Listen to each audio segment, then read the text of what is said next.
Boom! What's up, you bastards? How's it going? It's Saturday night here, wherever you are, probably. If you're watching this at a different time. I don't know. I'm not a wizard of some kind. I am Dez. That's Teryn over there. You're watching the Teryn and Dez show. You know what? It's our world. You're just living in it. Teryn, how are you this week? I am fucking fantastic. I'm back to work officially full-time.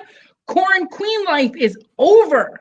And you're right. I said Quarantine Queen because that's what I fucking am. The goddamn queen. All right. So for those of you just joining the program, or for those of you who are new to this whole concept, we are here. We are here to start the party. So let's get this thing going here.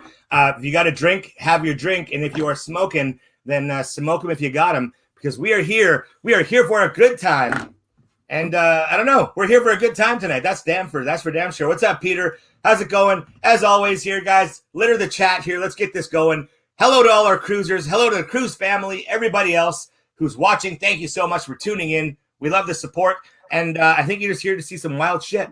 We won't get as wild as she does on Instagram, though. That's for later. Oh, yeah. That's Instagram after dark. You know, those of you who have witnessed it, you know exactly how wild that shit gets. Exactly. All right, Jeanette, what's up? The DEC's biggest fan. Here we are. drunkeye.life. You can check it out. You get that shirt. Oh my gosh. I don't know what happened, but I ordered the Drunk Eyed Canadians hoodie and an Eskimofo shirt and a Triple D shirt, right? Yep. From Zazzle. And I got an email like a month after my order, like 3 weeks later. And it's like, oh, hey, sorry, we can't fulfill your order. Please make it again. And I'm like, what? Man, that Zazzle's always dicking around though sometimes. Giving us a hard time. Fuck Zazzle, but go buy our shirt on that website. Exactly. You know? Yo, smoke them if you got them. Soon we'll have Eat your fries if you got them. Drink your official partner of the NHL, Neutral 7, Black Raspberry Vodka Soda. That's right. How is it? Vodka. This isn't bad, but over the quarantine, I single-handedly drank Grand Prairie out of White Claws. So there's none here. So I had to start going another route with the vodka sodas. And this isn't bad. I like nudes. Nudes are really good. You know, send me Everybody nudes. loves nudes, right? Yeah.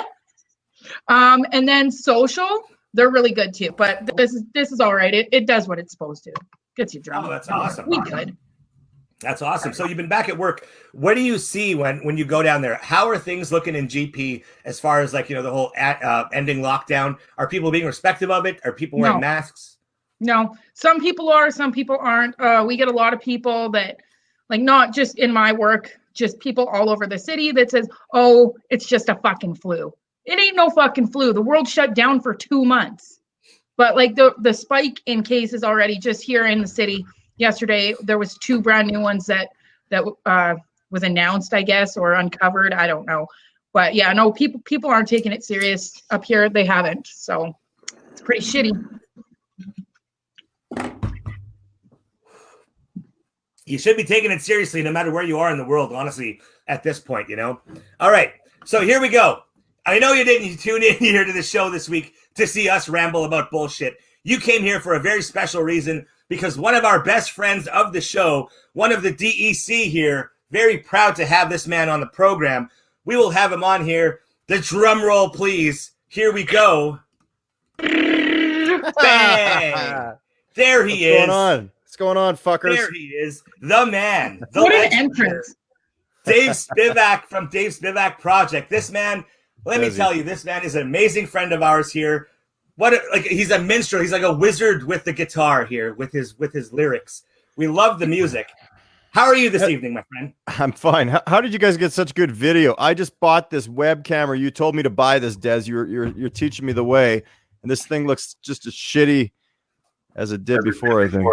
No, it's clearer than before, for sure. Is it? Okay. Yeah. And you can hear me pretty good with my broadcast mic. Wow, Yeah. Very well. You're Isn't it nice? professional. This is AKG 440C from mid-70s. This is the exact microphone that Johnny Carson used on the Tonight Show for about 20 years, I think, for the last 20 years of doing the show. And I use it for the recordings, but it's a real broadcast mic. You know, Does I'm it here on smell the like Dez cologne? show. Does it Yeah, smell it like smells. cologne? It smells like Johnny Carson. Right? It That's was awesome. spent $2 million. So here's my microphone right here, my Hi. blue Snowball, my little computer mic. I will get good equipment one day here. I will. Yeah, nice. I might just be adjusting this while I go, but go ahead and start your show. Yeah, no, exactly. So like we were discussing already here, Teryn is back at work here for the week. So we were just talking about what that looks like over there. Oh yeah, nice. Be safe. Wear gloves and masks. Don't trust we have anyone. we Don't have a whole trust anyone. protocol. So Do you? Yeah, I bet. Yeah. Right? Yeah, good. like returns and stuff, we have to wear gloves and can't like fit anyone and can't give away Yeah. too much where I work because the internet. So Yeah, right. Yeah. I'd like to say hi too. Yeah, don't bother. That's awesome. Right on.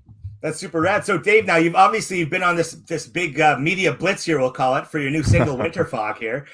So tell us about this, because like obviously listening to the song now, putting this on, I've been following DSP here for now 2 years now that I've been finally late to the show, honestly.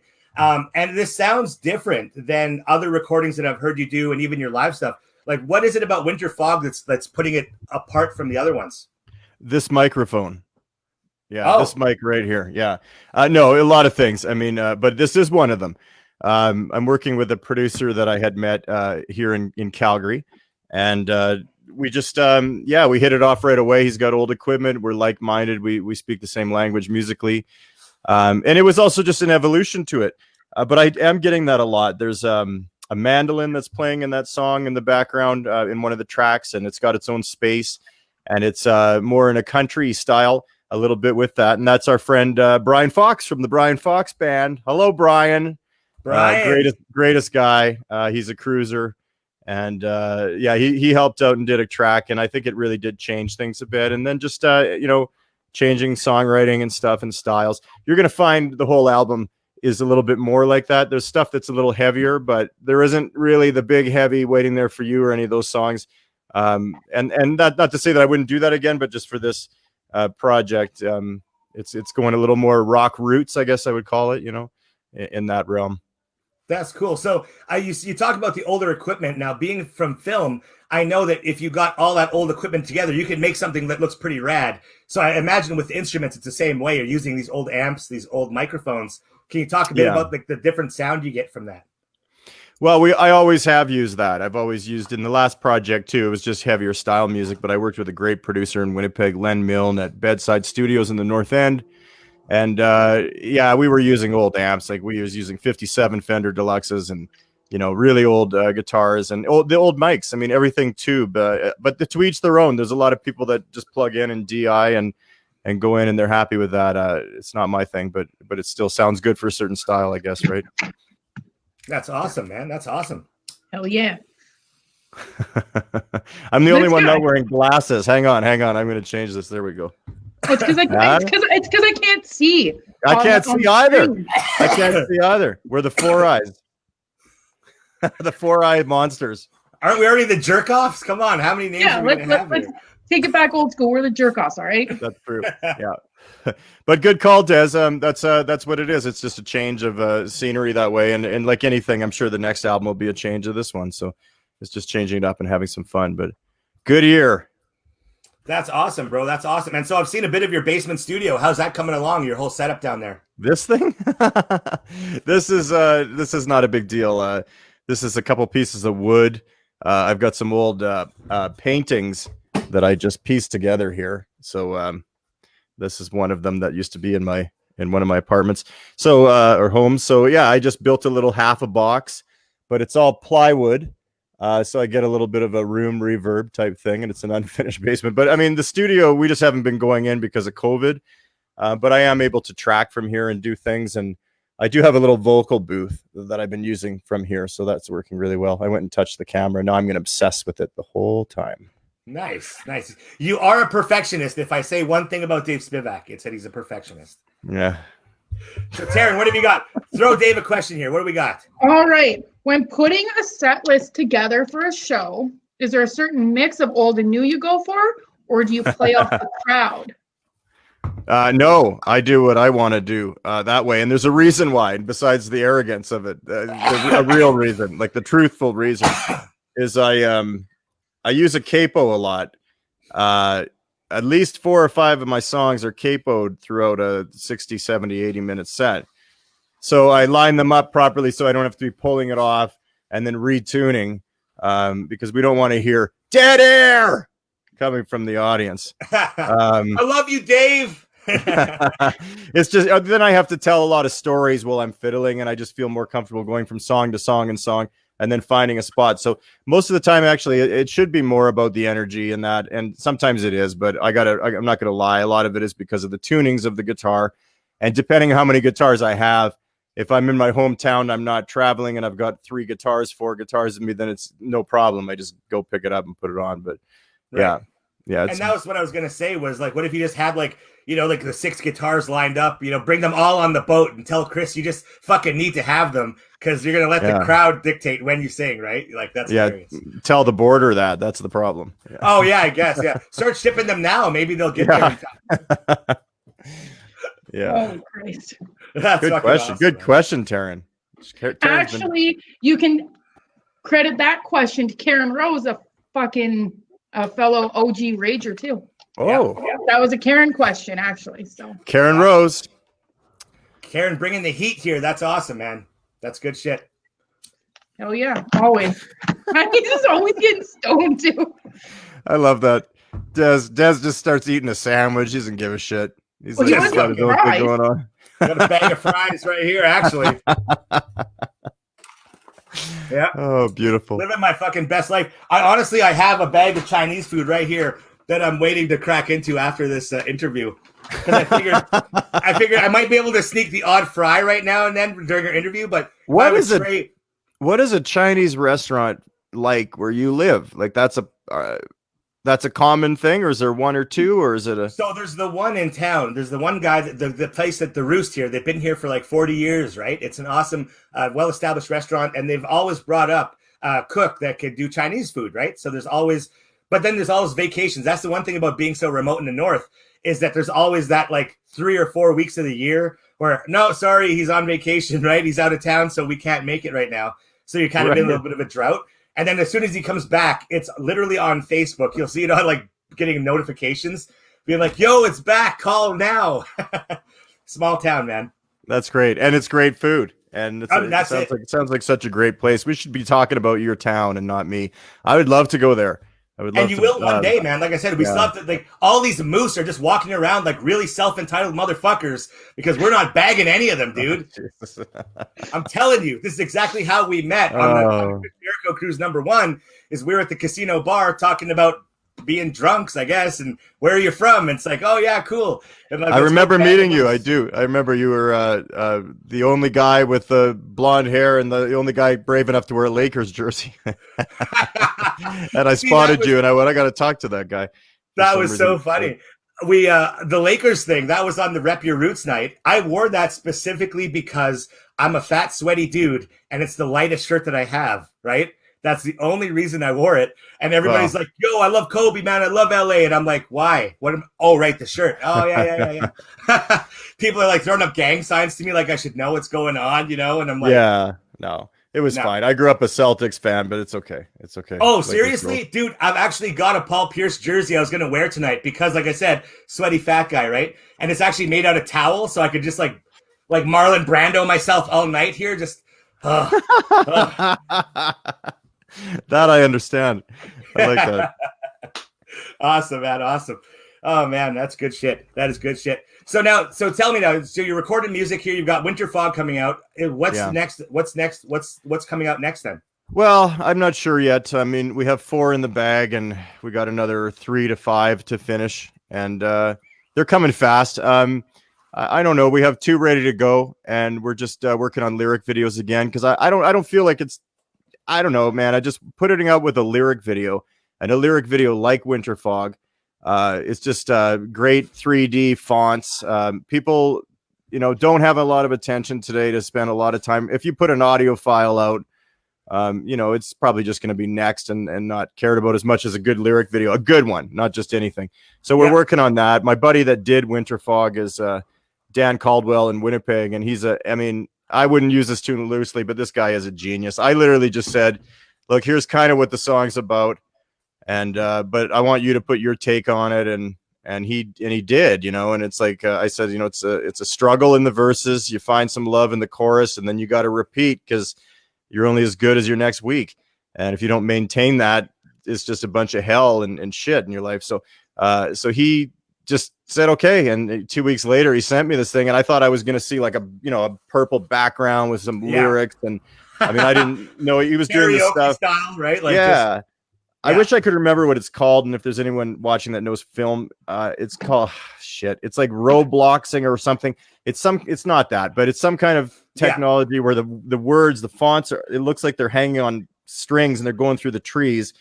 But he did this way of mixing shots together. Like he said, it took 40 hours for 7 seconds. So definitely check YouTube on Winter Fog. I haven't put it out anywhere else. It's everywhere, by the way. It's everywhere. I'll announce that here for the first time. It's on Spotify and Amazon and iTunes and the whole world, everywhere. Russia, everywhere you can imagine. China even.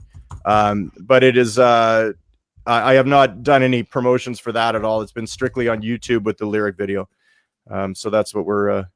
But yeah, check it out. It's Dan put a lot of sweat and tears into that, and I had to live it too. It's a wonder we're both alive. So iTunes, download it, buy it, do it. I just did. So now, Dave, you said in the song now, you talk about how you're only as good as your last week, right? And it's like, you know what, though? That's so true. But what I want to tell people, what I want to really just leave my influence on here and stress is take your time. Be gradual, right? Like, don't build yourself up right at once. Don't change your whole life like in 1 week. Don't be the best you. Like, go up 5% at a time. That way, people are like, oh man, he's come such a long way, and it's less effort that way, right? I like the pressure. I like to live and die by the sword. I prefer the pressure and the heart wrenching and the night tremors. It's without those, you're not living. Without those, you're not living. Yeah. It's actually, it's funny enough. It is a saying that I used to hear in sales years and years ago. We had a salesman that worked with us who would, always kind of just say like, hey, you're only as good as your last week. And it was true, because it was kind of a competitive environment, etc. So with that kind of thing. And that's the way he looked at it. I mean, not everybody looked at it like that, but I always went, oh, that's pretty cool. And one day I'm going to use that in a tune. But I already had that feeling, and I knew what I was talking about and going to say that. And I was like, oh my God, it just came, and I went, bingo. There we go. Maybe it came for a reason, man. On that subject, are there any other genres you would look at going into? Maybe not as DSP, but as like a different genre? Would you ever do a pseudonym, right? Do a pseudonym. Like maybe a rap album or something? I don't know. Yeah, why not? Now that I have this little home studio, which is, again, a couple paintings and a bed mattress. It's really sophisticated, but you don't need a lot when you have this mic. I could probably do anything. Why not? Yeah, maybe do like make up my own language and do a song in it, a love song in some weird alien language. I would do that. I would do a rap song. Why not? I got a good influence in the house here. I got a girl that lives in this house that's a huge rap fan, so she could turn me on to it. The good stuff, I'm sure. There you go. I only know Wild Thing. Just kidding. Yeah. Okay, so here we go. Now, this, of course, we were waiting for this one here. This is the big one, the big hot button. Brian Scott. Shout out to Brian Scott Comedy for dropping the bomb. AKA Frank Shirley. Yeah, there we go. Yeah. We talked about that one to death, but I do have a real question for you when it comes to that. You've talked about Warren Zevon for a while here, and I gotta tell you, I gotta ask you this, because Zevon. See, there we go. So you have to give me some education here, some much needed education here, because I really only know Werewolves of London. So point me somewhere to start here and tell me a bit about, because you've obviously used him as one of your big influences. I've seen the rare shirt you've got. And I think he's just great artistically, but really Werewolves is all I know of him. So where else would you point me? Well, and that's a great tune, by the way. But that's his Heart of Gold. That's his Neil Young's Heart of Gold. That's right. That's what everybody kind of knows him of. But I mean, he has, I think, 8 or 9 studio albums before he died. And he's like a Neil Young or a Dylan, where he's got different types of styles, and he got a little rockin' more in the 90s and 90s type, synthesizer rock a bit with and slower soft rock tunes like a Mutineer type tune. But if you listen to his like second album, his first album was just kind of this little project, but his first real album is like songs like French Inhaler and stuff. I mean, dude, it's undeniable, right? It's just when Zevon takes you and he pins you up against the fucking wall and he just holds you there and you go, oh my God. And then you go, there's nothing left because 8 albums and you go through it. It'll take you a couple of years of just being obsessed. His lyrics are fantastic and they're, riddled with comedy too, subtle things, but meaningful, really meaningful stuff. So yeah, I'm a big fan. If I was going to suggest, besides that second album, I would really probably suggest Excitable Boy for a more commercial album. And I think Werewolves is on that. I'm pretty sure. Excitable Boy, the song. Okay. They're more rockin' tunes. He did work with Springsteen. He was part of the, Eagles group and those type of Don Henley and those type of guys. Right. He was neighbors with Billy Bob Thornton. And they used to do songs together all the time. And they were good buddies. They both shared a really bad case of OCD together.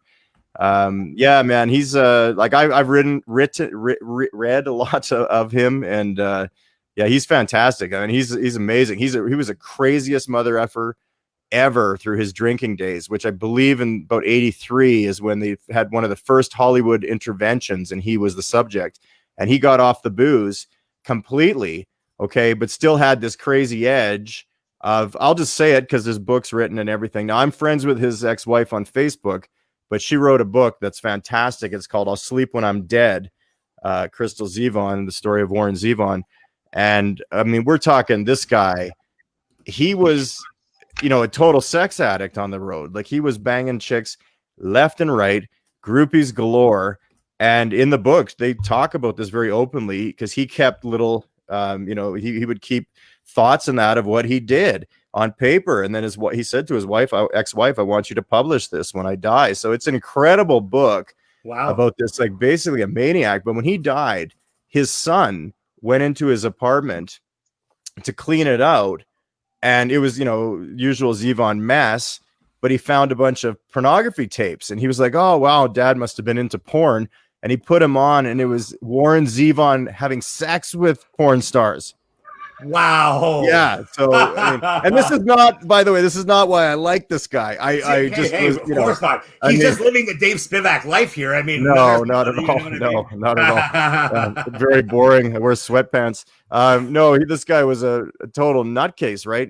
But his lyrics are fantastic, and his songwriting is second to none. It really is. My belief, and I don't know anything, is he didn't become as big as he should have because he probably broke bridges because he had that edge to him.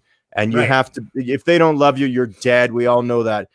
So that's a big thing with him. I think maybe there were certain people that he just pissed off being such a bad alcoholic and things.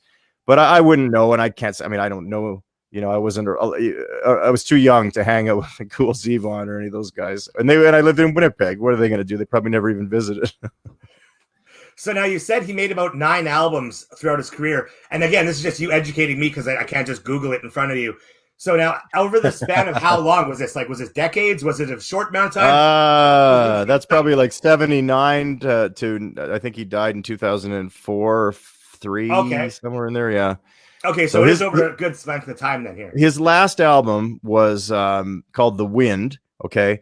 And he had VH1 follow him around with a film crew, knowing that he had cancer that he was dying from. He actually recorded an album, and he had guest stars of like Don Henley and Bruce Springsteen and those kind of cats. Jackson Browne actually gave him his start. Okay, so just a little insight there, right? He was really in that camp, and he had them come on the album, and it's all cameras showing his last, basically, I don't know, year and 3 months. I think he was given 6 months, and he lived a year 3 months, and they followed him everywhere. And the last performance he did is on Late Show with David Letterman. And Letterman gave him the entire night, the whole night. Only guest was Warren Zevon, and he played like 3 or 4 songs.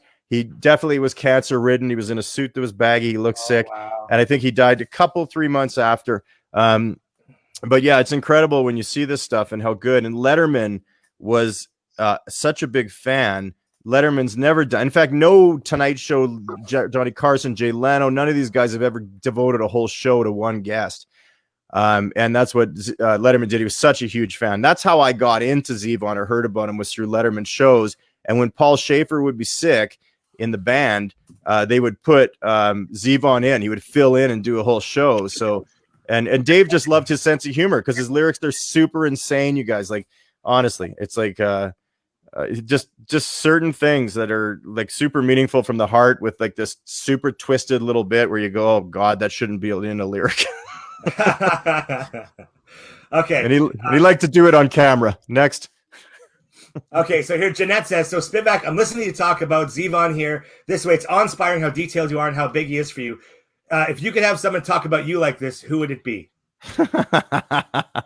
Come on. I'll talk about you like this all the time. Yeah, Dez all the time, all the way. Now look, so we could talk about Zevon. We could there's a lot there that I want to crack into, but this just in, very important, Dave. We need your input on this one here. I can't read that. My glasses are boobs or bums? Bums. Yeah. Bums. I don't know, man. I don't know. Okay, here we go. Would you ever write a song with Coltrane changes just to muck the band? I don't know who that is, but I like the idea of fucking with somebody or mucking them. So, yes. Jeanette says, not me. It can't be me. I can't be the one I can't be the one who writes your history books here. Sorry. Oh God. Let me somebody out there. Know. Frank Shirley will do it. Frank Shirley. Yeah, Frank Shirley. From Ringby, Alberta. Yeah. Yeah. John Howell. So Dave, what kind of music are you not able to stand? What is it that when you hear it, you're like, fuck this, I'm off? I'm sure there's a lot. I mean, I just can't think of anything because I'm open to any genre. I listen to everything from, Chopin to, oh God, I mean, rap and country and jazz and everything. But I mean, there's got to be something. I guess elevator music, if I had gun to the head, had to answer. Maybe what is the Korean pop? Nah, it's good too. I don't know. I can't. K-pop. Cool. Yeah, I'm sure K-pop's awesome. Do I have a favorite soccer team? The Vancouver Whitecaps. I love the Vancouver Whitecaps. Google it. I got lucky on that one. Lockie says, as in jazz sax, John Coltrane, a classic example of Coltrane changes our giant steps. Giant steps. Okay, so here we go. Fuck, marry, kill, Jericho, Rybo, Destro. Holy shit. Wow. Wow. Okay. Nice, Lise. Wow, Lise with the bombs here. Feel free to pass on that one, Spivak. You don't have to take that. Oh, what is the question? I don't even understand that. So who would you fuck, who would you marry, and who would you kill between Chris, Rybo, and me? I'd marry Rybo. That goes without saying. I think I'm going to end up dead in this scenario here. What are the next two choices? Sorry, I wasn't paying attention. Fuck, marry, or kill. Oh God, you know what? I wouldn't want to fuck any of you, so I don't know. I would marry Rybo because he would do things for me and he's caring, and Chris and I would just be at each other. That's the truth. I'd probably kill Chris, I guess. I don't know. Or have sex with him. I don't know. I can't answer this properly. He's gonna check this out. So yeah, I would have sex with Chris, and I would fuck Chris and then kill him, and Dez would live. That's the answer. I got spared. I don't know if I should take that worse. You know what I mean? Yeah. Wow. Frank Shirley's gonna get me for that one. Yeah, no that's a good more one there. FMK, you guys. Yeah, that's hilarious there. Hey, Steph, if you're listening, can you bring me a vodka? I'm in the basement again, like Igor, living here. Well, welcome to my life. This is where I live, the basement. Is she going to drop it? Like your little dumbwaiter is going to open up and the dumbwaiter is going to come down and you're going to have a little drink sitting on the tray? Wouldn't that be nice? I'd love that. Oh, my God. A nice elevator. Imagine that, eh? Just some weird guy that's sort of half alive. I don't know. We could make a Disney movie about it. You know what I mean? You start writing. It's like the Phantom of the Opera kind of thing down there. I heard there's this guy. You can just reuse my glass if you come get it. Sorry, go ahead. No, it's all good. Now you just got to bring the vodka with you here. Speaking of vodka, good Ganley. God bless vodka, you guys. Cheers. God bless vodka. Yeah. Hey, Teryn, check it out. I have like a weird disco light that I brought out that I can just shine in my face so I'm as cool as you. Holy shit. I'm not that cool. Come on now. I don't have my black light or my strobe or anything. I just got the bar lights on. You guys look like you're in the same place. Ask me questions. Ask me questions. It's his alien shit now. Has anyone ever told you that Walter looks like you and not like Chris? Yes. Shout out to Walter. Yeah. I know he's watching. Oh, hey, Dave, this is actually a really good one here from Lise, and it's much better than Lisa's last one. It's redeeming. If you could give your younger self one piece of advice, what would it be? Probably not to worry as much as you did, you nervous idiot. You know, that kind of thing. Because then you get to a point where you just go, oh, my God, who cares? Right. And I think I got really strung up for a long time. And that's a lesson for all those youngsters out there. Don't take yourself that seriously.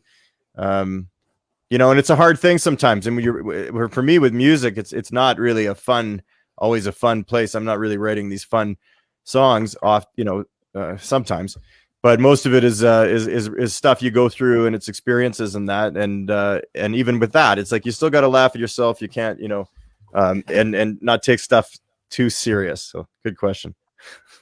Here's it is one. a good question. Terrible. How do you know that you found the right lyric or sound for a song?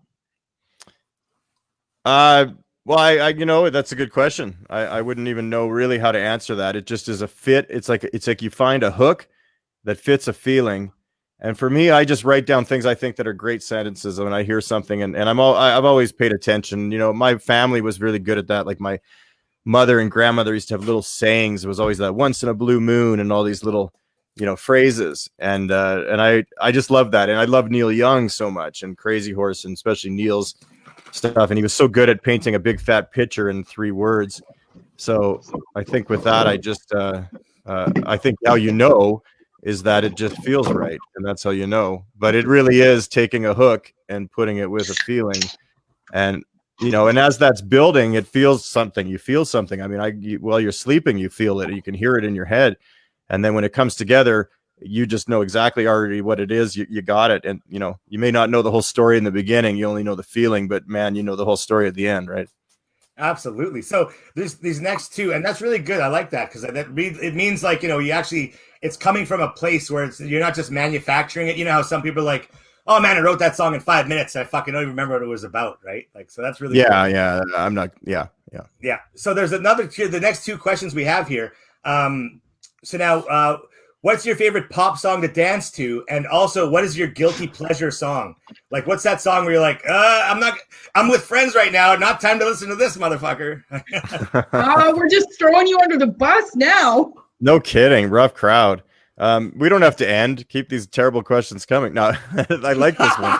I would dance to, if I wanted to dance to something that was dancey, I'd probably pick like, I don't know. I'd go with like the Reflex from Duran Duran or something right now. I think I could dance. I used to dance all the time. Guilty pleasure song.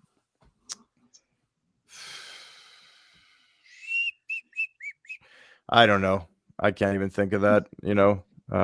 I was thinking about the Shark song that the kids listen to because Steph has a Daddy Shark. Hi to Cole and Steph if you're listening. Hello upstairs.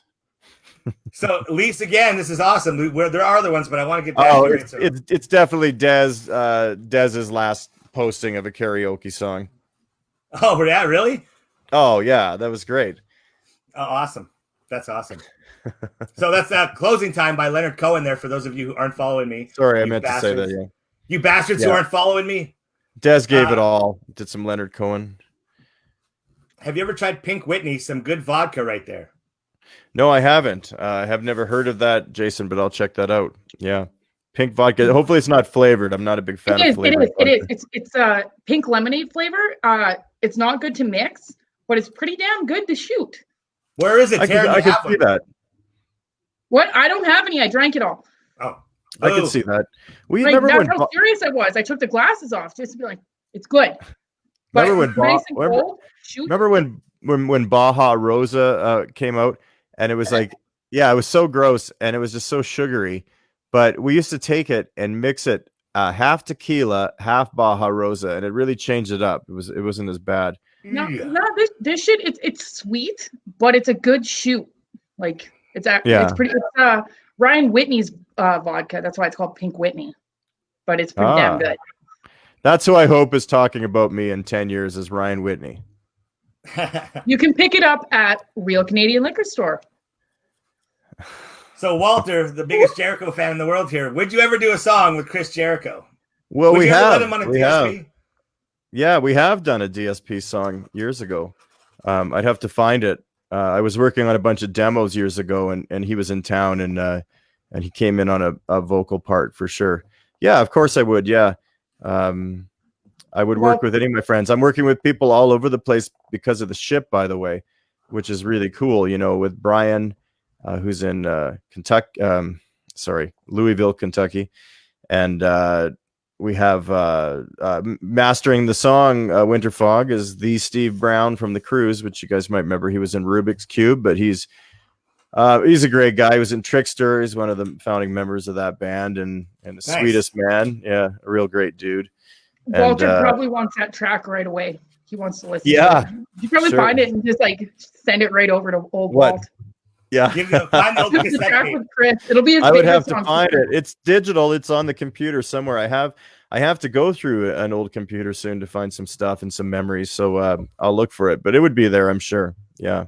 So will that be like the release of the DSP Garage Days, kind of a triple disc release then? all the old B-sides that you never put out? You're giving me ideas, yeah. Right now it's like we're working on the album, and it should be out hopefully by December. I'm not in any rush because I can do what you want. It's like, who cares? There's nobody involved. I'm completely independent, right? But it's so I like not having the pressure and being able to put a song up on the shelf and re-listening with fresh ears and stuff. But I also don't want it to turn into the Chinese Democracy Guns N' Roses thing with Axl waiting 10 years. So I'm hoping December, but I also am working on an acoustic project, and we're mixing a live show from a show last year that we had a crew come in and we had everything on the board. Oh, nice. And that's a video, but with a full album. So I would love to do the other one too. Why not? That'd be lots of fun. I want to wait. If I can hang out in this business for 10 years, then I'll put that out. Then we'll do that. Me crying at night is Do you have anywhere you want to go in the music industry? Do you see yourself doing anything huge? Where do you see yourself in the future with music? I don't know. I mean, I'm just going to continue doing it anyway, right? So, I mean, it's fun the way it's going. It's definitely going in a bigger direction than when it was. I was always at home and doing this with friends for probably 20 years, but it's the Shout past. out to Bumper Shine. Yeah, Bumper Shine, right? You've seen one of my shows with them. Bumper Shine's number one fan right here. 7 or 8 years ago.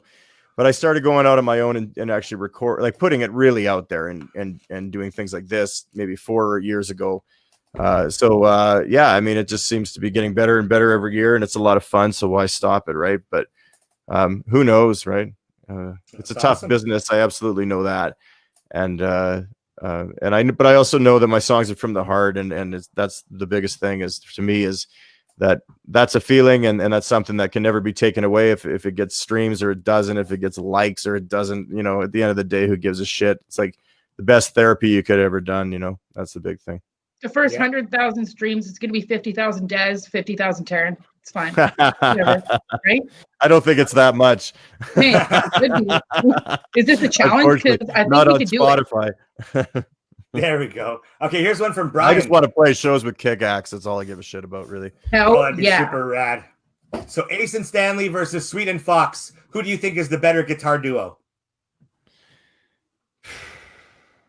Sweet and Fox. I mean, that's God, that's a tough question. He's just hitting me. Brian Scott Comedy with the big ones. Yeah, it's a different thing though too, because I mean, I enjoy Freely and Stanley's playing huge too. So I don't know. I'm gonna wimp out and just say that's a tie. That's all. I'd have to even think about that one a little bit more, actually. Oh man, fuck yes, DSP and Kickaxe. Yeah, man, hell yeah, dude. Could happen. Here's Great one. guys. Will Great happen. guys. We're all Will happen. prairie boys, crazy prairie boys. Good guys. I will throw your ass onto that stage while they're playing if I have to. I will pick you up and I will dump you on that stage. I will stop Chris from going up there like he will. And I'll be like, Dave first here. I'm not going to deal with that bass guitar. Hey, it's Victor's 46th birthday yesterday. Hey, Happy yeah, that's birthday, right. Victor. Happy belated to Victor there. That's right. Cheers to Victor. Yep. Bongs out for Victor. Welcome to the club. We're all a bunch of hellraisers. Absolutely. Wow. Here's one. Thayer or Ace? Well, okay. It's another tough one. But I would say I prefer Ace because I'm just more into nostalgic, pure sound. But I think Thayer is just as good, and he probably has better techniques in certain other ways. Ace at his best would be great. Thayer at his best 100% of the time, completely. But I think that he's got more of a reach. But Freely just was the sound of Kiss for so long that he's in that thing, whatever that is. He's in that place still. As much as he's left and done other things, he can go back into that old world, and that was his world, right? So I hear more of his personality, maybe more into it. But I don't know. Big props for Thayer. I think he's one of the best in the world on guitar. So yeah, for that type of music especially. Very excellent. Nice. Who is that from? Oh, that was my question. Oh, that was Teryn. All Teryn. Nice. Yeah. All Teryn. So we saw Rybo last week here on the high school reunion he did with Chris on the show. That was awesome. Like Chris said, it was one of like the highest viewed ones he did because it was so fun and it went on for a long time. So now I think the really big one 2 hours. Yeah, that was awesome, man. What we got to do now is we got to figure out who's going to start making the first fan accounts for Rybo here, man. I've got a fucking ton of pictures of this guy. Like I've got the videos and stuff. And if he's not going to make a social media page, I think I'm just going to make a fan page for him here. You know what I mean? Make a just fan out. You actually probably need to. Yeah, I would say. I mean, Ryan's should have a page. He should have something like that. And we were joking about that on the Saturday night special because he's never, he doesn't know things. Can he Instagram from his flip phone, or did he finally graduate to an iPhone? Well, okay, so he has an iPhone. Yes, I've heard this. He secretly, I think, had the iPhone for about 6 months to 8 months to a year. He didn't want to tell anyone because he didn't really know how to use it, and it was for work. And he didn't trust things, I don't think, with it. Maybe it would go to Russia, everything, because it's an iPhone and not a flip phone. I don't know what he was thinking. So he finally gave up the flip phone, and now he's iPhone 100%. And he does need his own socials, Dez. You're right, and you could help him with that. He may never check them, but he should have them. Oh, well, he can check it himself. It'll be news to him. He'll be like, "Oh, cool. What the hell is this?" I don't think he'll look. I don't think he'll actually look. It'll be one of those things where where it'd be cool to have him. He can check off Tanis. I know Tanis has the social medias. So she can use it. Show to get hold of him. Yeah. I would just love to just catfish as Rybo. That'd be hilarious, you know. He's gonna get he goes back on the boat and there's all these people just talking to him about shit he has never talked about with people before. Well, it's possible. He's a star. He's such a funny guy, you know. He is so talented though, honestly, man. Like I said, super talented dude, man. He's a great drummer, man, for sure. I'm lucky to have him on board. You know, we've been playing together since we were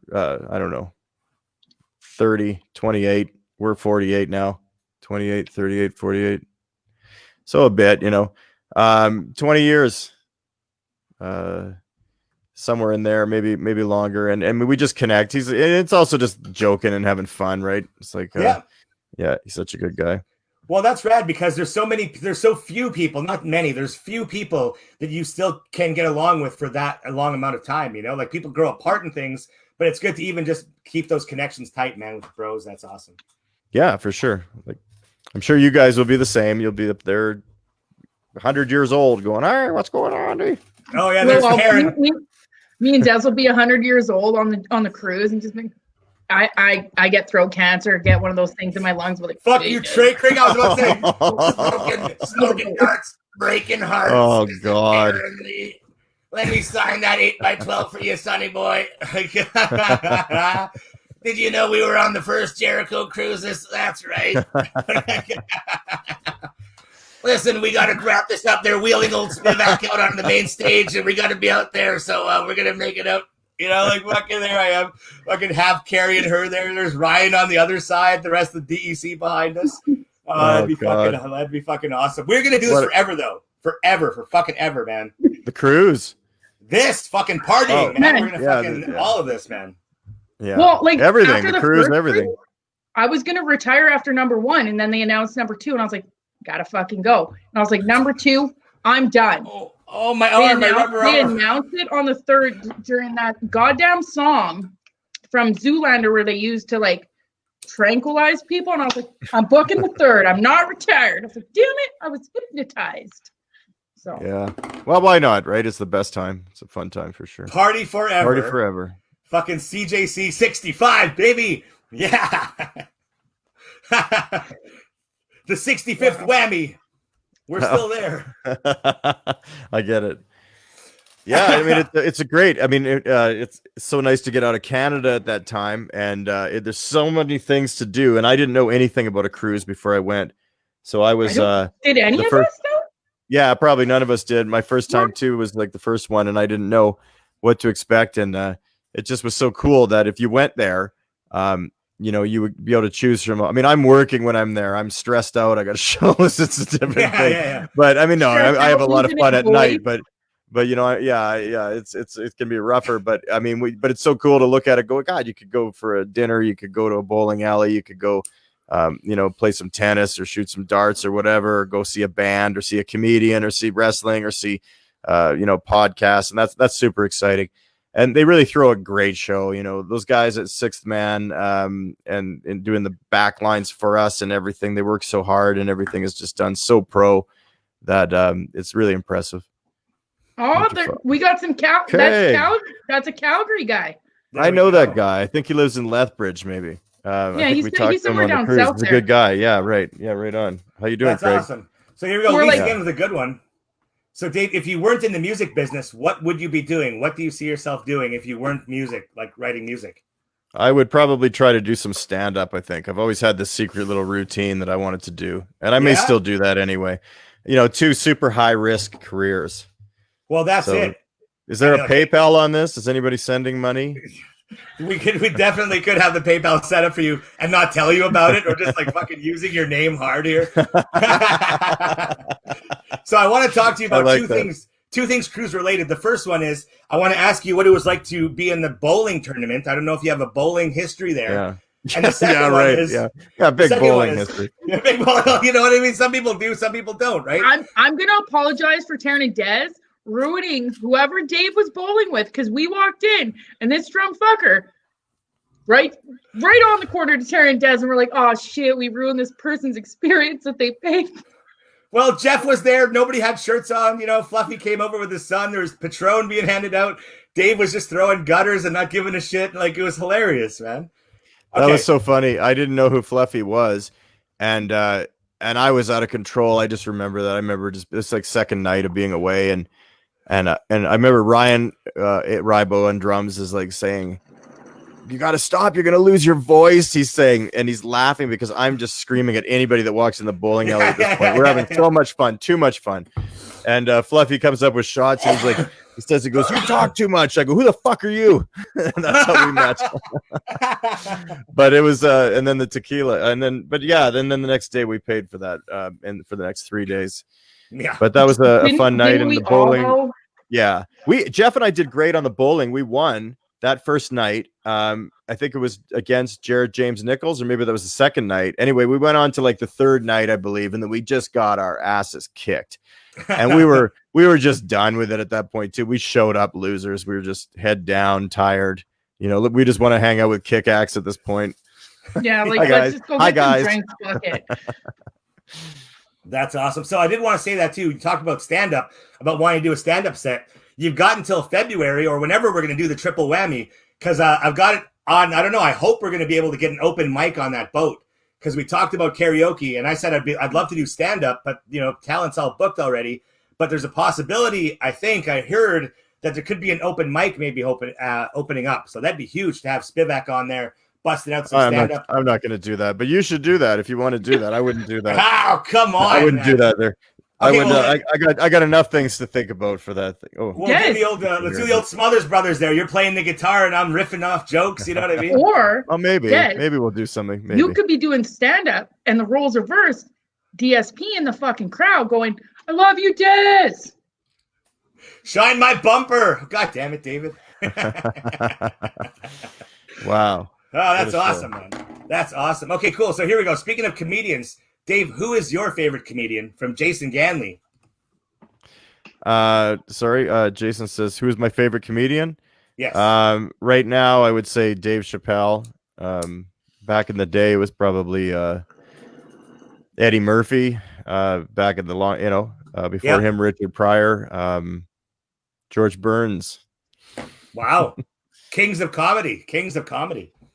Yeah, I guess. Rodney Dangerfield. Sorry, I'm just texting. Okay. Yeah. No, I mean, you got to love a good comedian, right? Jerry Seinfeld, too.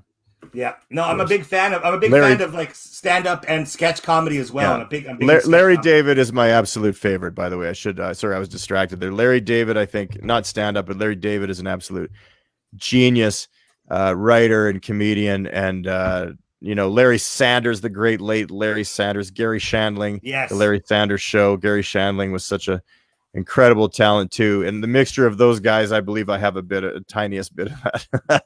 And it's just it's fun because Larry is Larry, and a lot of us are like Larry, and no one wants to admit it, and he's usually right, as annoying as it is, right? So see, that's another one of my Larry things that I've got to get educated on is I have not seen Curb Your Enthusiasm, and I've heard nothing but amazing things about the show. That's a sin. Complete sin. Yeah. I know. I'm about to lose my dude badge here, I think, I think there's now 10 seasons because they came back with 2 new ones just recently. Oh, nice. I think it's 10, and they're all funny. You can go right back to the first one, and when you start seeing episodes with Richard Lewis in it, it's just the funniest stuff I've ever seen. I mean, he's such a great comedian. There's like a whole episode about him needing a new kidney, or a whole season, and Larry's the only guy that'll fit. And Larry doesn't want to give his kidney up. And it's just the comedy is just incredible on that. I mean, literally. And I'll tell you a funny thing. I don't want to ruin this, but at the end of the season, Larry finally finds like a religion. It's a weird episode. And he says, I want to give you, Richard, I want to give you my kidney. And Richard says, oh, thank you. And he's hugging him at the door. And he looks like shit. Like they made him look like he lost weight. And he's all gray, looks almost dead. And he's hugging Larry. Thank you, Larry. Thank you for going to give me your kidney. And Larry looks over Richard's shoulder, and there's a putter in his bag. And they love golfing. These guys are golf fanatics. You see that on every episode. And he goes, hey, is that a Pinnacle like 110 or something, whatever it's called? And Richard's like, yeah, it's a great putter. And he's like, hey, oh my God, I didn't even know you had that. Like, I can't find any of that. Do you think I could borrow that? Like, you're not going to be able to use it for a bit. You're going to be taking my kidney. And Richard's like, I can't do that, man. He just like guy gives him his kidney and he won't give him a putter, and that's their relationship, is just fighting and back and forth. It's so great. Do you have any comedians you don't like? I don't know. I don't like the guy with the puppet. I never liked that guy that screamed a lot in the 90s or whatever. Not the good guy. Not in there. Not. No, I liked him. No, Sam Kinison was great. Yeah. Or no, they like Bob. The guy that Jerry Seinfeld doesn't like right now. They have a bit of a tiff. Anyway, I'm sure he's a great guy. I don't hate anybody, by the way, but I didn't like his comedy. It was just a bunch of screaming. Not Guilford Gottfried. No. Guilford Gottfried's okay. It was somebody else. It was like Bobcat Gold, whatever. He was Bobcat okay. Bobcat Goldthwait. Right. Maybe. Yeah. I don't even know what I'm saying. Yeah, the guy with the puppet sucks. I don't recommend seeing him live. You can't get drunk enough to even enjoy that show. I was like, I want to go home. This was a waste of money. Dez, what about you? You got anyone you dislike? Honestly, like I said, there's not somebody I could just sort of say like, I'm not into that thing. I'm kind of finding that like, I think it's kind of hip to just hate on Amy Schumer, but like I've just been finding that really, I don't know. I don't like that gross comedy stuff. You know what I mean? It's just too like, okay, cool. I think Amy Schumer's funny as hell. And the fact that there's a female doing it, I respect. Yeah. Yeah. It's 2020. Got to do that. That's awesome. There you go. Anything a man can do, a woman can do better. How long are you guys on here for? I'm just gonna go pour a drink because no one. I was gonna wrap it up here right away. Here, honestly, I was just gonna say that was pretty much it here. I don't know if I would just go all night. Yeah. Well, I mean, we totally could too. I mean, I'm totally down for that. Either way. Yeah, talk amongst yourselves. I'll be back in like 5 minutes or something. Okay, Dez, for sure. Cool. You take a talkie. Take me out of here. I gotta take a quick $5 off. Both of you guys? Are you serious? Okay, All right. I'll wait. No, it's all good. I'll carry the show here. My fucking back is sore. Like 10 seconds. I swear to God. All right, you guys take off here for a second, okay? I'll be carrying the show. You guys come back. I'll talk about nursery rhymes here. All right. So now, Lise, because we're talking about in the group chat, what is your favorite nursery rhyme? But why are they always about disaster and death? This is so good, okay? Oh, Dave, go fuck yourself. Fucking I love Amy Schumer. Bring that shit out of here, okay? Next thing you know, people are going to start talking about Cody Rhodes during the show. Anyways, you're listening to Destro here on the Teryn and Dez show. Okay, we're talking nursery rhymes. My favorite nursery rhyme. I don't know. I honestly think back to a lot of nursery rhymes, and they were all so fucked up. You know what I mean? But honestly, top of my head, thinking nursery rhymes, bang, Humpty Dumpty. Humpty Dumpty was one of those ones that you learned. It was easy to learn. And it was kind of like, oh, yeah, cool. You know, he's a big egg. And, oh, yeah, it's a fun image to be like big egg man. And then, oh, he cracked. But then when you sort of get into it, you're like, wait a second. They put him, when you're a kid, you're like, oh, I know eggshells. You put them back together. Easy, right? No, perfect. But no Cody slander. No, I'm sorry. There's going to be Cody slander here. Dave, I don't know you. I'm sorry. I don't know you. I just saw that there, and I'm just popping hard here because you said you loved Amy Schumer, and I don't like Amy Schumer. So anyways, Humpty Dumpty. Do you think about it? And it's like, oh, yeah, you know, you're the images I remember from when I was a kid were of this people putting like a cracked eggshell back together. And you're like, shit, I've seen that before. I can picture that in my head. But then you're thinking, well, what were his insides? Is he really a big egg? Is it just a yolk that spilled everywhere? Or was he a hard-boiled egg, so it's kind of like pieces, and you know what I mean, like that? I don't know. So it's like I'm really sort of not sure where to go with this whole Humpty Dumpty thing because to me it's pretty gruesome. It could be very gruesome in the sense that like, yo, this guy's straight up fucking yolk everywhere here. So I mean, what do? This is really gross. This is really messy here. Do we just sort of scoop him up into the dirt and he's got all this gravel in there now? We just sort of dump him on the side, like throw him in the garbage? If you're putting back together an Eggman, it's going to be messier than just doot, doot, doot, doot, doot, doot. Okay, that's all I'm trying to say here. Teryn, what was your favorite nursery rhyme? Fucking nursery rhymes. I don't think I was ever a baby, so I didn't play that baby girl bullshit, you know? Like, I feel like I came out of the womb listening to Lemmy Kilmister, or Fleetwood Mac. Legitimately, my childhood, I didn't have nursery rhymes. I had Fleetwood Mac. The nursery rhyme doesn't actually specify that he's an egg, though. That just happened. What? Really? Okay, oh yeah, I guess, right? I guess Humpty Dumpty. Well, hang on now. I'm gonna look this up here. Oh, my computer's. Humpty Dumpty had a great fall. Humpty. I don't even know it because I'm not a child, you know? Still the whole feed. Hopefully you guys can still hear me. And I'm not just talking like an asshole here. This is one of the only shows this is one of the only shows I can do where I can walk away, pour a drink, and come back, and you're still here. Oh, absolutely. Dude, I'm always stay like this. I like to come back. I'm good. That's interesting. I did not know that. Thank you, Lise, for pointing that out. That in Humpty Dumpty, they never actually specify that he is an Eggman. That just came across somewhere else. I'm going to have to do some more research on that because I'm interested in this.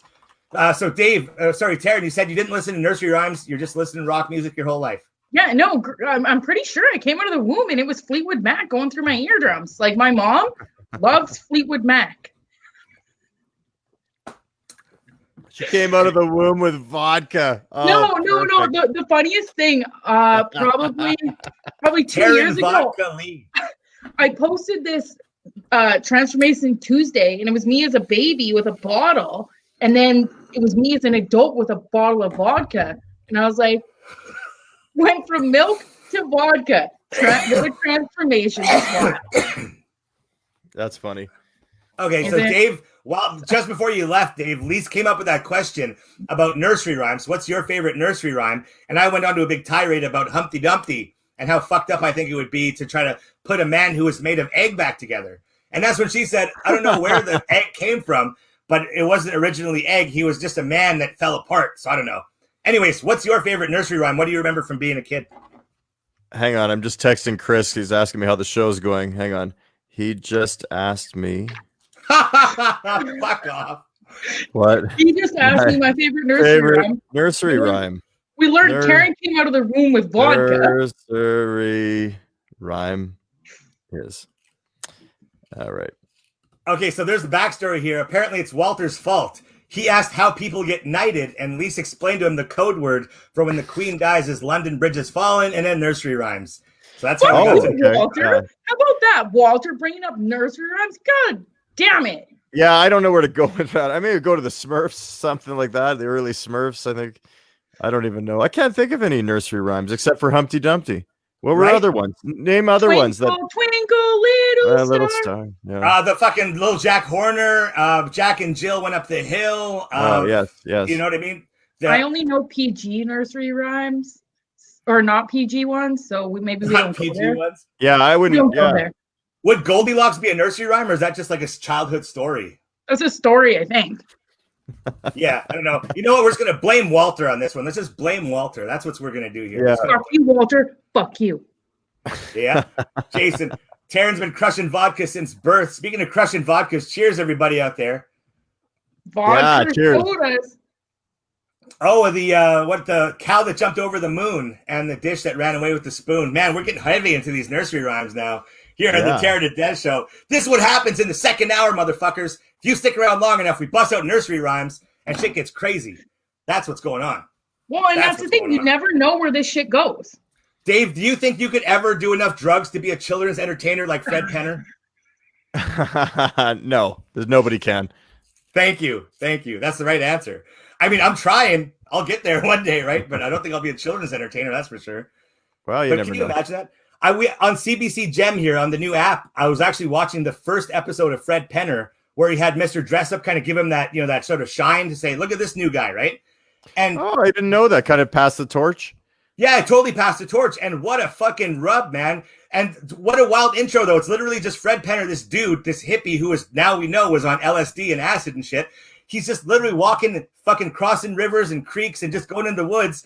And he fucking takes his backpack into his hidden location and starts his kid show. Can you imagine how that would never fly in 2020? That'd be fucking you know what I mean? Oh my gosh, man. No. I didn't know that, though. That's pretty interesting stuff. Yeah, exactly. That's something. Who was the other guy? There was like the King of Kensington. No, what was the guy that lived in the castle? Prince with the Friendly Giant. Friendly Giant. Shit. The Friendly Giant. Yeah, there was a Friendly Giant. There was Mr. Dress Up there. He had his thing, and then Mr. Rogers had his thing. Mr. Dress Up. Ernie Coombs was a rad man. Okay, Ernie Coombs. You're not a fan of Mr. Dress Up? I think worldly, I don't think anyone's a fan of Mr. Dress Up anymore. I mean, I watched that shit as a kid for sure. But like there was some Mr. Rogers like here's the topic.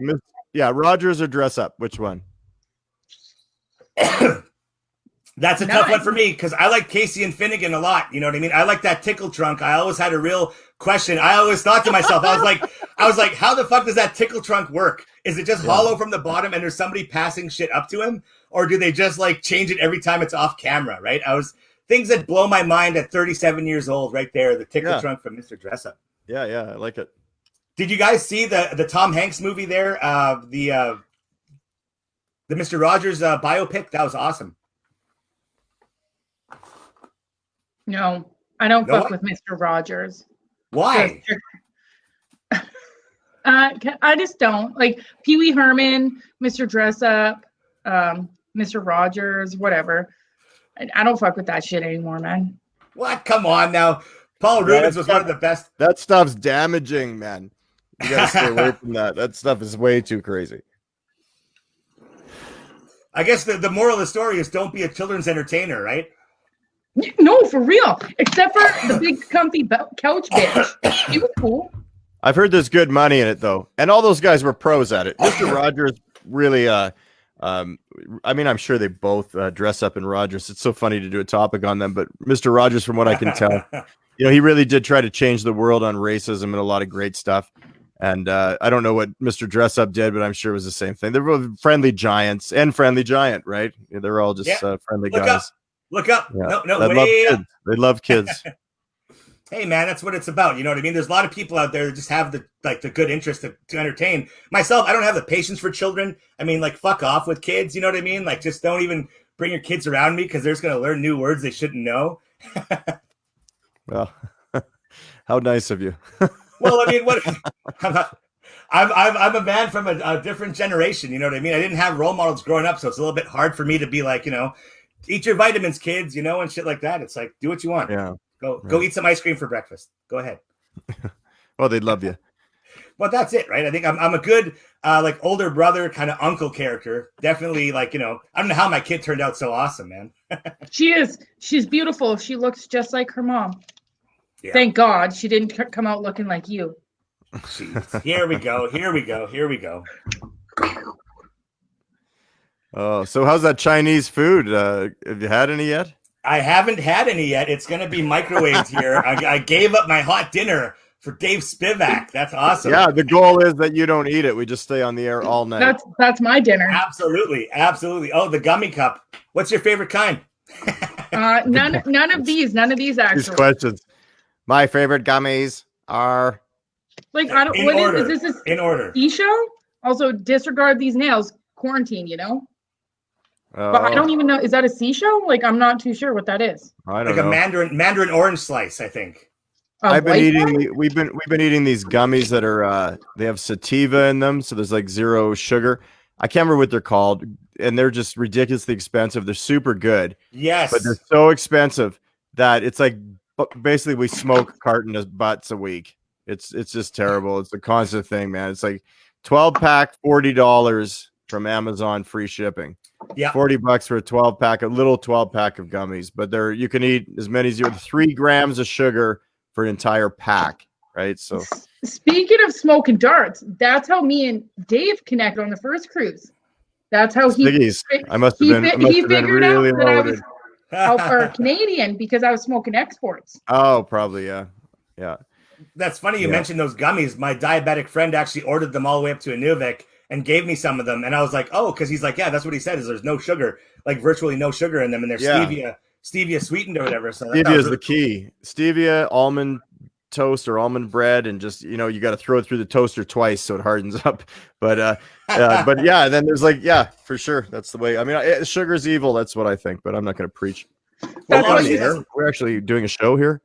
A lot of people talk about that, though. A lot of people say, I know that Terynn is on her Instagram lives with Kevin there, and he's always talking about the evils of sugar because he's drinking stevia, that Zevia cola, that one that's actually sweetened with stevia. You can get it at Superstore, by the way, Canadian. I've seen it, yeah. They have the little bottles, Coke bottles, and they have stevia. Yeah, I had a few of those. Well, it's a can of pop now. It's called Zevia. It's not bad. I've tried the cola one. It's not bad. Oh, yeah. No, that's what Steph drinks like crazy for sure. She has them upstairs. She's always going to get some. So, yeah, I know exactly what you mean. I'm just going to shout out Steph. She's hot as fuck. Just shouting that out right now. She's upstairs. She's not watching. I went up to pour a drink. I said, "You watching?" And she said, "No, I'm watching a show or something." Probably watching. I'll watch later. I always ask my wife, I was like, "Did you see the show?" She's like, "I'll see it later." I'm like, "Oh, God. Come on." That's okay. Dustin made a nasty. Oh, sorry. I should interrupt and say the reason that she has not acknowledged it is that Cole is upstairs with her phone playing with his friend Roblox, which is some kids game, which they're just obsessed with. You take the phone away, and it's oh my God. Dave says it's a kid's game. He's probably more into it than the child. No. Actually, you know what? I should be, but I'm not into the video games. There's such a commitment. I mean, I used to be into them for sure, but I haven't been into them. I thought I was the only one in the world who did not game. I don't mess with games. Like I'll take it back to 2007. I think it's great. Like Guitar Hero, but like this new shit, I don't mess with. I wouldn't play any music if I gamed. I wouldn't have time to practice or anything. It would take over my whole life, and I know it. And it'd be great. I'd love it, but I wouldn't be able to do that other thing. Jazz with his arcade in the background. Right. Well, I just took a video game workshop this week, which was pretty fucking rad. I got to learn how to actually make 3D environments. So, Dave, I'd love to have you do a soundtrack for one of my small little video games here someday. That'd be rad as hell. All right. Yeah. You make video games yourself? Yeah, I learned. I actually made my first little video game experience. I can send it to you. You can play it on a PC or a Mac. And it's about a plane crash survivor. It's pretty dope, man. Oh, you know what? Send me that kind of stuff, and I'll just throw you some lead solos or something. I'm always set up here with everything. I got it, like even though we're just sitting here, I got like a little pig nose. I can like throw in some crazy, 70s distorted weird stuff for you on it. Hell yeah, Or some man. space. I got some space sounds I can do. I got the whole systems here with these Yes, paintings can you and create mattress. characters? Yeah, absolutely. I think you know who you need to create next. Walter. Frank fucking sure. Oh, okay. No, I was gonna go like, also I just keep hearing about him, so I just Frank Shirley. Who's that, right? No, this is my crown for the next cruise.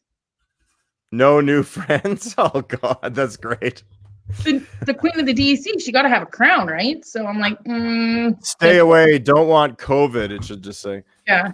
I'm glad we made the cut. Hey, Dave, I'm glad we made it before she cut everybody off here.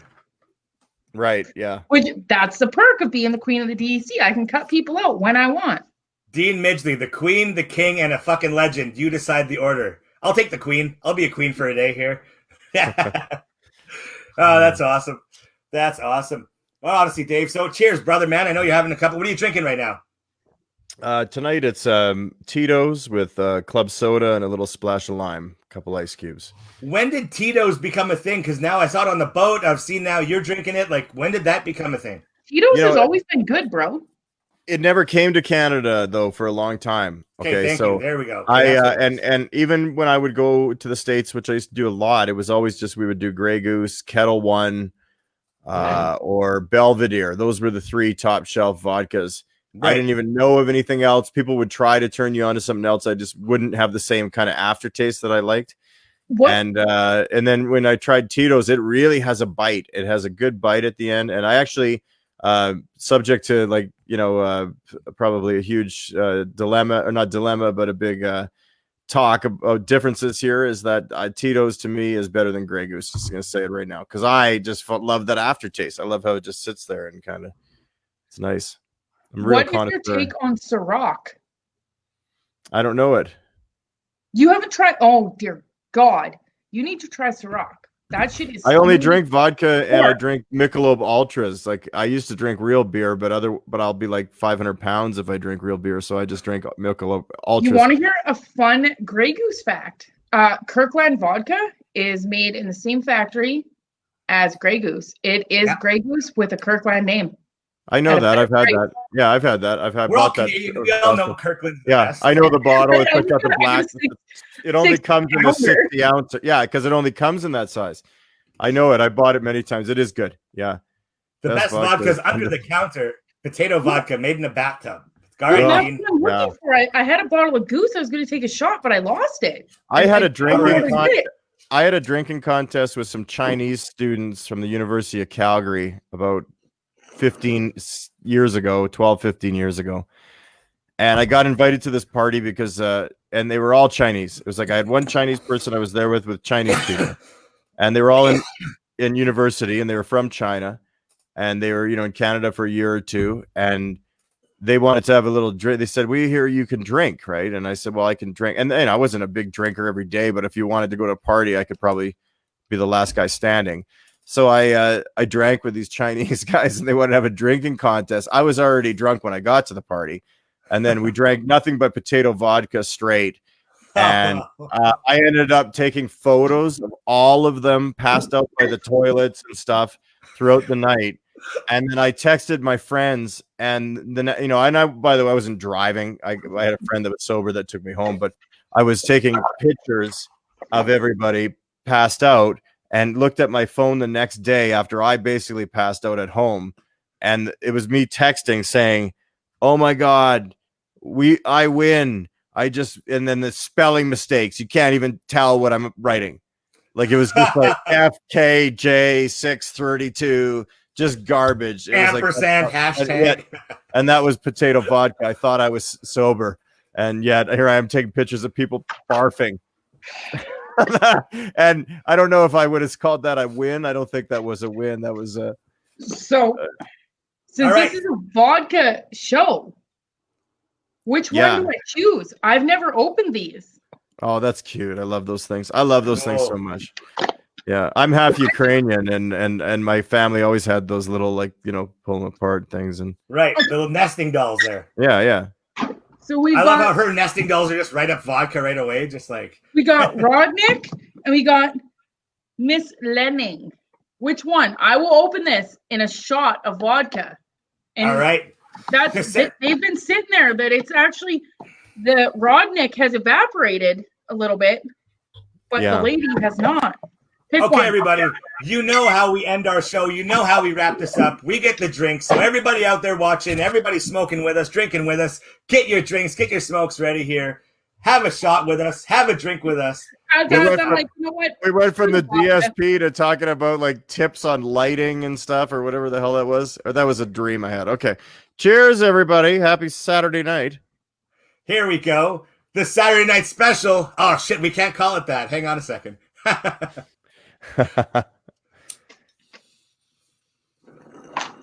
Well, this camera's not bad when it's close up. Look at my God. We know how we end it. Take a sip, everybody. Nothing to worry about. Hey, you're our guest. You can count me down now. Take a sip. Nothing to worry about. No count her COVID down, here. Dave. Count her down to her chug here. The shotgun. 3, 2, 1. Bang! There she goes, everybody. She's got it. She's got it. She's taking it down, and it's all done. That can didn't stand a chance, Dave. No, never does. Never. All right. But awesome. that can could dance. Yeah. If that can could talk, it would tell a very sad story. Yeah, it would. Like, I can't, you know what? I'm not even go there. I can't even say what I was going to say. Fuck it. All right, awesome. So from me, myself here in Nunavik, NWT, from Teryn there in Grand Prairie, thank you so much to Dave Spivak in Calgary for spending the time with us. Dave, tell us one more time where people can find you. Thank you so much for coming on the show. 1 hour, 35 minutes with Dez. What a great Saturday night. You can find me right now on YouTube is the single and lyric video called Winter Fog. You can follow me on Facebook, Dave Spivak Project, Instagram, Dave Spivak Project, or Dave Spivak on Facebook, Twitter, D Spivak Project. But yeah, if you just Google it, you'll find stuff. Check it out. You might dig it. And thanks, Dez. Thanks, Teryn. Well, I don't know. So casual. I love it. I've been drinking, eh? Have a sip. Have a sip. There's nothing to worry about. There's no pandemic. Everybody have a little sippy poo. Exactly. Right. Everybody share the same straw. You guys stay safe out there. Love you, and we'll see you next time. Bye. Cheers, guys.